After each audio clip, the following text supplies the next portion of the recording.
प्यारे बच्चों, आज हम जो टॉपिक पढ़ने वाले हैं वह स्कूल के पाठ्यक्रम में तो होता ही है, साथ ही साथ संख्यात्मक योग्यता यानी प्रतियोगी परीक्षाओं के पाठ्यक्रम में भी होता है। और वह टॉपिक है समांतर श्रेणी या अरिथमेटिक प्रोग्रेशन।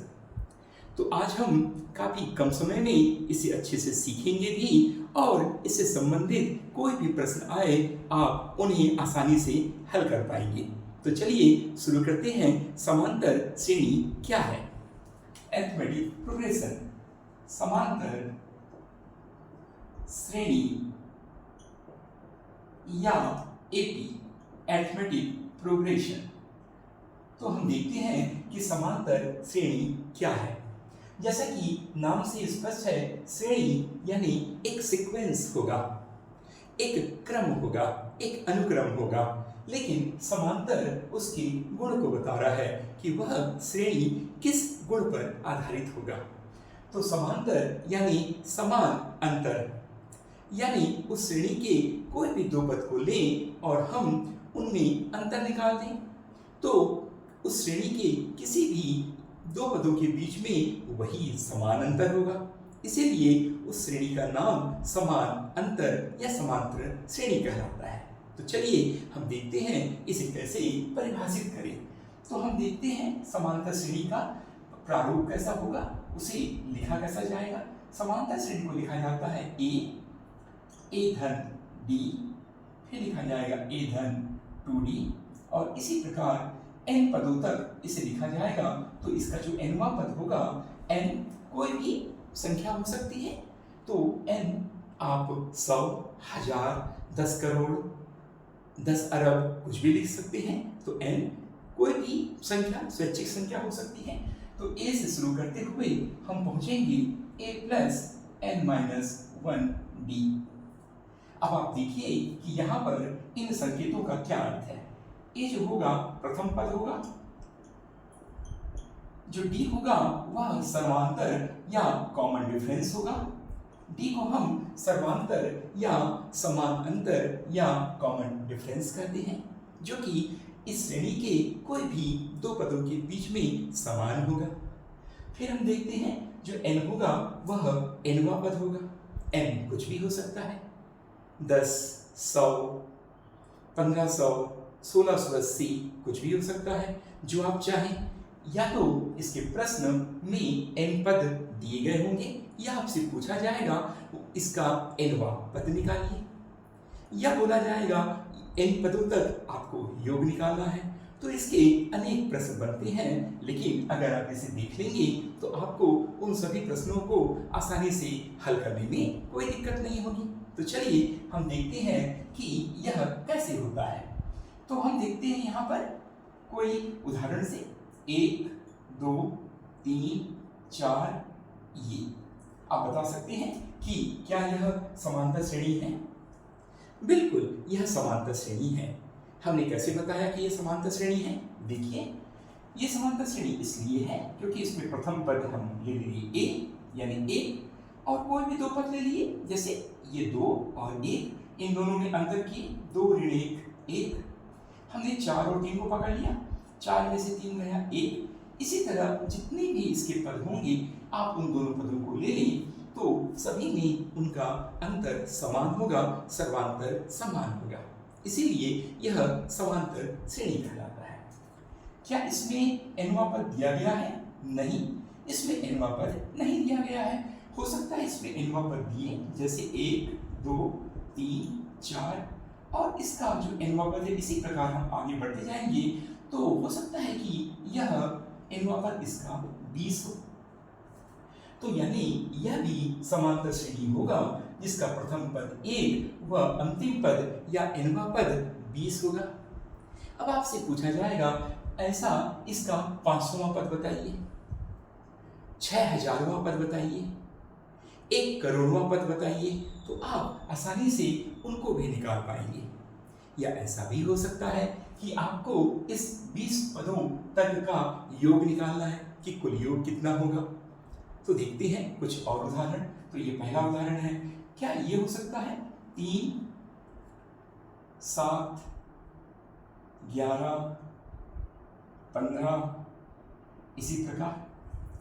क्या यह समांतर श्रेणी है? बिल्कुल, एब्सोल्युटली, बिल्कुल सही जवाब आपका।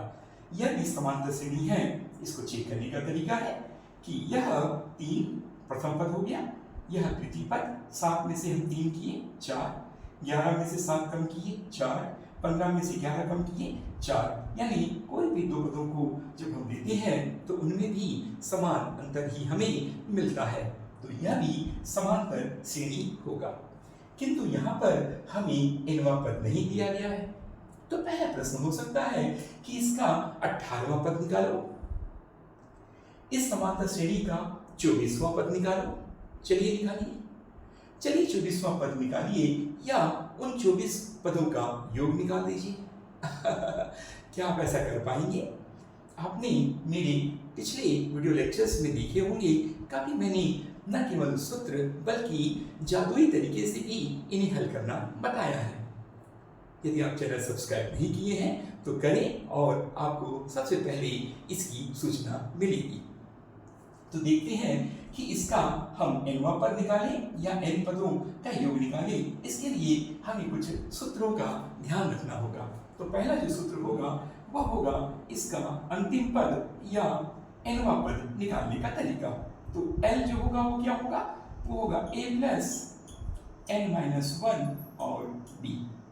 जैसे यहाँ पूछा गया कि यह समांतर श्रेणी है और आपको निकालना है इसका 24वां पद या 20वां पद, तो हमने तो यहाँ 20 पद लिख दिया, लेकिन अगर हम ये देखेंगे कि क्या इसका 20वां पद 20 ही होगा, हम चेक कर सकते हैं। यहाँ 20वां पद देखते हैं क्या होगा।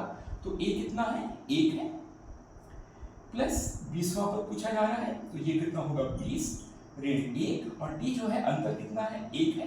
तो आप देख सकते हैं 1 धन ये 19 हो गया, 19 और 1 20। तो आप देख सकते हैं जो 20वां पद आया वह 20 आया, और हमने पहले से यहाँ लिखा है कि इसका 20वां पद 20 है, तो आपने 20वां पद निकाल लिया। वैसे ही आपको पूछा गया 3, 7, 11, 15 में आपको निकालना है इसका 9वां पद। 9वां पद निकालना है, 9th टर्म इसका क्या होगा? कैसे निकालेंगे? L बराबर इसका पहला पद क्या है? a यानी 3 धन हम देखते हैं कौन सा पद? 9वां पद, तो 9 ऋण 1 यानी 8, और d कितना है? d जो है 4 है, आपने निकाला था 7 में 3 4, तो ये हो गया 4। तो ये कितना आ गया?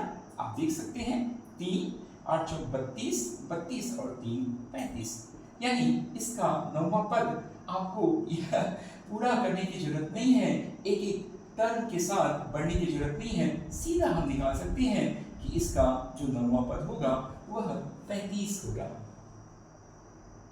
तो आशा है कि आपको यह समझ आया होगा, पर पिक्चर अभी बाकी है मेरे दोस्त। पिक्चर क्या है? पिक्चर ये है कि आपको ये पूछा जाए कि पद न दिया गया हो, लेकिन बोला जाए कि आपको चलिए 350 पदों तक का योग निकालो। कोई भी समांतर श्रेणी दी गई हो और बोला गया हो कि 3000 पदों को जोड़ के दिखाओ। उन पदों को दिया नहीं गया है, पर आपसे कह दिया गया है कि चलो आप जोड़ के दिखाओ। तो आपको 3 से लेकर 90 पद तक को जोड़ना पड़ेगा, योग करना पड़ेगा। तो यदि आपको सूत्र नहीं मालूम तो आप जोड़ते रहिए आराम से, और एक प्रश्न में ही अपना पूरा समय लगा दीजिए और बाकी को आगे होने दीजिए। नहीं, ऐसा हम बिल्कुल नहीं करेंगे। हमें n पदों तक के योग का सूत्र मालूम होगा। हम लिखते हैं s, इसका 2 सूत्र होगा, एक होगा n/2 a धन l। यदि l मालूम है तो आप ऐसा कर दीजिए n/2 a धन l। हो सकता है कि l आपको न दिया हो, न मालूम हो, तो आप ऐसा कर दीजिए n/2, और ये हो जाएगा 2a प्लस n-1b। ये दोनों ही तरीके से हम nवां पद तक का योग निकाल लेंगे। तो nवां पद तक का मतलब आपको बोला जाएगा 18वां पद, 20वां पद, 5वां पद, 17 पद, जहां भी जिस पद तक कहा गया आपको जोड़ने के लिए आप जोड़ दीजिए। चलिए हम जोड़ते हैं। ये हमने जो कि 20वां पद निकाला है, तो इसका प्रश्न बनता है कि इस समांतर श्रेणी के 20 पदों तक का योग निकालिए, या इस समांतर श्रेणी में 20वां पद 20वां पद ये दिया गया है या 28वां पद, अगर पद न भी दिया गया हो तो आप यहाँ निकाल लीजिए, और पद अगर मालूम होगा तो यहाँ से निकाल लीजिए बड़ी आसानी से। चलिए देखते हैं ये वाला।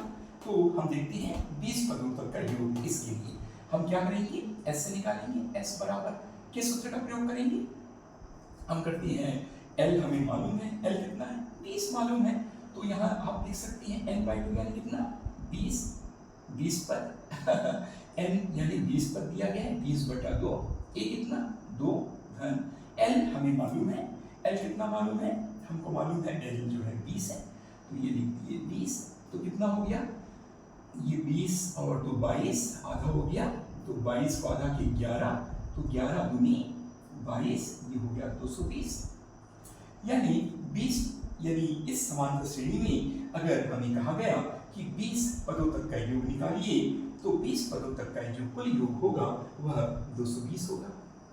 लेकिन हो सकता है कि यहाँ पर 20 नहीं, आपको बोला गया 30 पदों तक का निकालिए, तब आप क्या करेंगे, तो 30 पदों तक का निकालने के लिए आप L भी निकाल सकते हैं, और L बिना निकाले सीधे यहाँ से भी निकाल सकते हैं।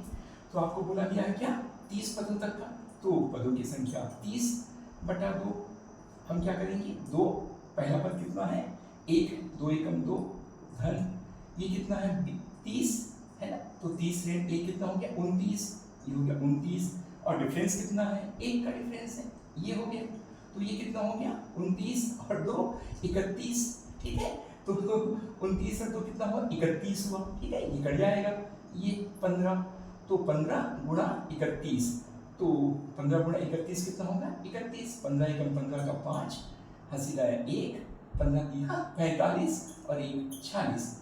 तो आपको मालूम नहीं कि उसका 30वां पद क्या है, लेकिन आप फिर भी उन 30 पदों का योग आपने निकाला, ये 2 और 29, 15 एकम 15 का 5, हंसी लाया 1, 15 दिया 45 और 1 46, 465, यानी इसके 30 पदों तक का जो योग होगा वह 465 होगा।